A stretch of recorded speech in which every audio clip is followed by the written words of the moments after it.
Want to get more done with fewer clicks? In this tutorial, I'll show you how to improve your productivity with ueli by using its most powerful features.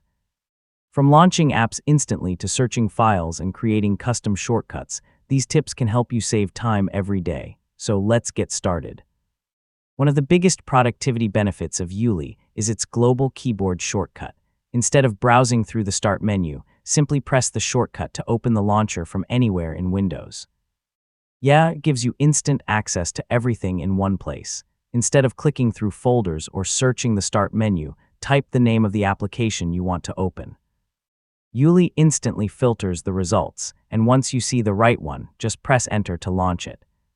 If you've enabled the appropriate extensions, ueli can search files, folders, and even browser bookmarks. Just type part of the file name or bookmark title, then choose the result you need. It can save a lot of time compared to searching manually. ueli also includes several built-in tools that reduce the need to switch between applications. You can perform quick calculations, use custom search plugins to search websites, or create custom commands for repetitive tasks. Having these tools in one launcher really speeds things up. Spend a few minutes adjusting ueli's settings.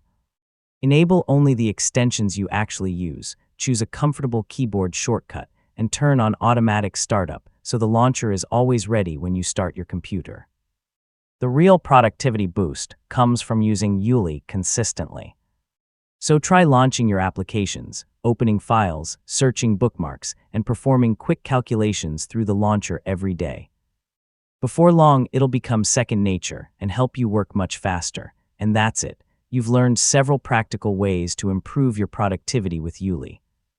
With a few small changes and regular use, you can make your daily workflow faster, simpler, and more efficient. If this tutorial helped you, be sure to like the video and subscribe for more simple technology guides. Thanks for watching, and I'll see you in the next video.